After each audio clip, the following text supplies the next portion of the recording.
Siberia and the Far East were sparsely populated. So what if the Chinese millions began pouring in? Writers had warned before about the Yellow Peril, that the Chinese would come right through Russia and conquer Europe. The Soviet Union had a nuclear arsenal and 1 million troops along the border between the Soviet Union and China. North of Beijing were flat plains. And if the Soviet Union were to attack China, within a week they would be in Beijing with their tanks.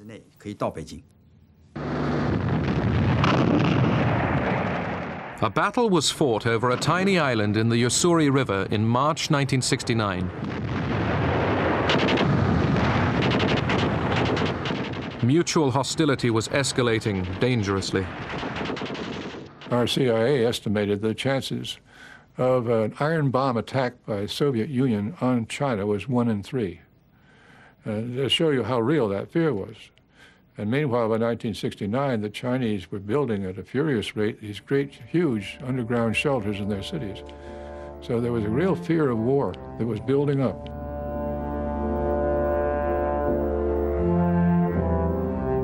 The vast network of shelters tunneled underground was meant to withstand nuclear attack.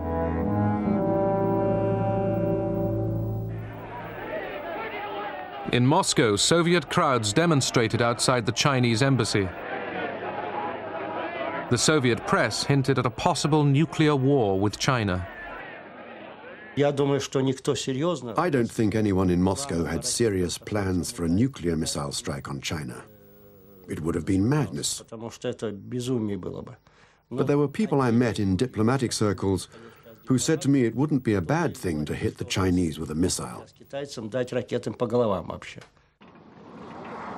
Soviet Premier Kosygin visited Beijing in October 1969 to stop a potential war and restore relations. When Zhou Enlai met Kosygin at Beijing airport, he said to him, "If you attack our nuclear installations with atomic weapons, that counts as war. As an invasion of our territory, China won't hesitate to respond." Mao, fearful of Moscow's belligerence, had already decided he wanted better relations with America.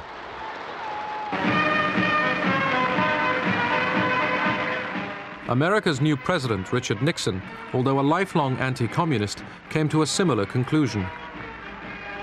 To limit Soviet power and end the Vietnam War, he wanted to draw closer to China. Dr. Henry Kissinger.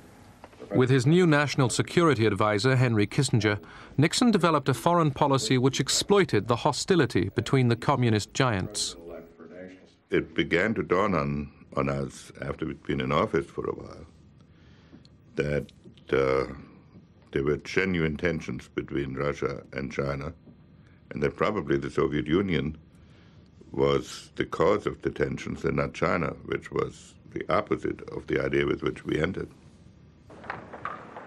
The first sign of a thaw from Beijing came during a table tennis match. In 1971, while playing in Japan, the American team was suddenly invited to China. I think it's a wonderful opportunity to go to China because not very many people get there, and I feel it's a great opportunity to play against the top players and be able to take some of this knowledge home, and I think it's also a step in our political relations with China. The team's home movies offered the first glimpse of China to most Americans for 20 years.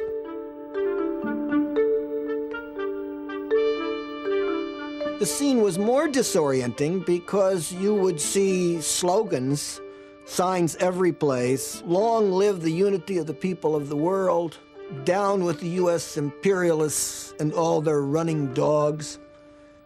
You would see these poster boards that would kind of take the place of newspapers. And there, you know, you'd see a picture of President Nixon, for instance, with a knife stuck into him, a little pygmy Nixon, and a Chinese giant, you know, taking care of him and so forth, you know. And so, meanwhile, you know, everybody's smiling and being nice to us and so on, right?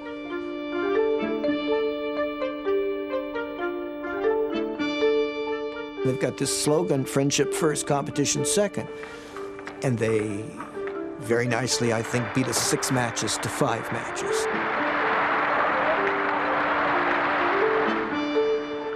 Ping-pong diplomacy led to an even greater breakthrough. In July 1971, Henry Kissinger went on a tour of Asia. His most important mission was kept secret: a visit to Beijing to prepare the way for a rapprochement with China. As the plane was getting close to the Chinese border, we were all aware of the fact that no American official had been in China since 1949, 22 years. I decided I'd like to be first. And so while Kissinger was sitting in the back of the plane, I went to the front of the plane. So as the plane went over the Chinese border, I was the first American official into China in 22 years. Henry never forgave me for that, elbowed me aside and got off the plane first. I didn't put my foot down and say, now I've just made history and this will never be forgotten. I thought, whom am I going to meet and how am I going to bring it to a conclusion? Nixon was very secretive by nature. Kissinger was a maneuverer, an operator by nature. They both greatly enjoyed this kind of an operation.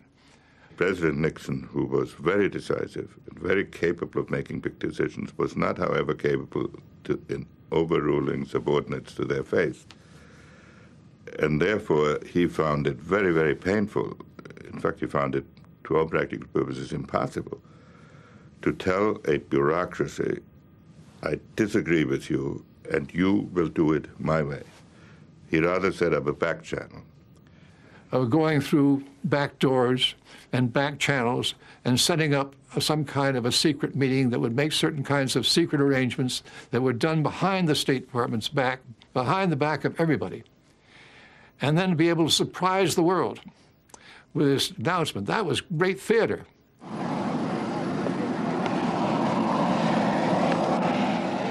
Nixon's trip to Beijing changed the balance of the Cold War. His Chinese triumph also stole the headlines from the increasingly grim events in Vietnam. At that time, we felt very excited. We thought that this was a very good thing, because China's isolation from the rest of the world had created many disasters. I knew that Mao didn't have very long to live, and I thought that he'd at last made a good decision. I also believed that only Mao could make that decision, that whoever succeeded him wouldn't have the courage to make such a decision. Premier Zhou Enlai moves forward to greet the first American president to set foot on Chinese soil.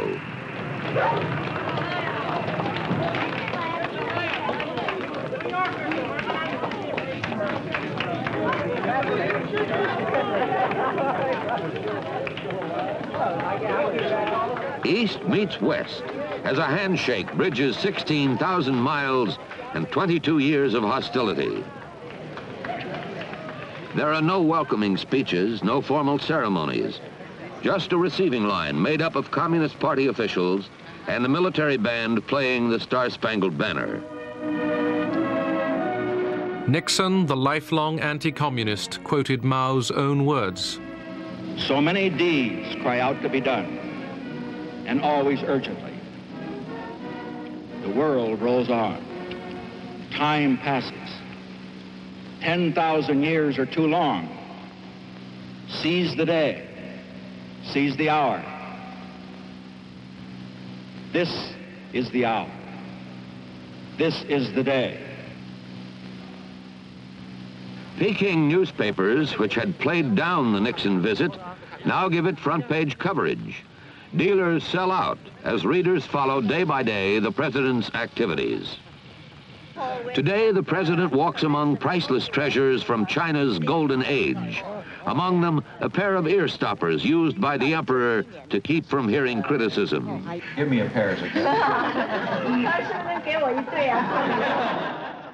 I didn't put my foot down and say, now I've just made history. on the way back from Beijing, I knew we had made history.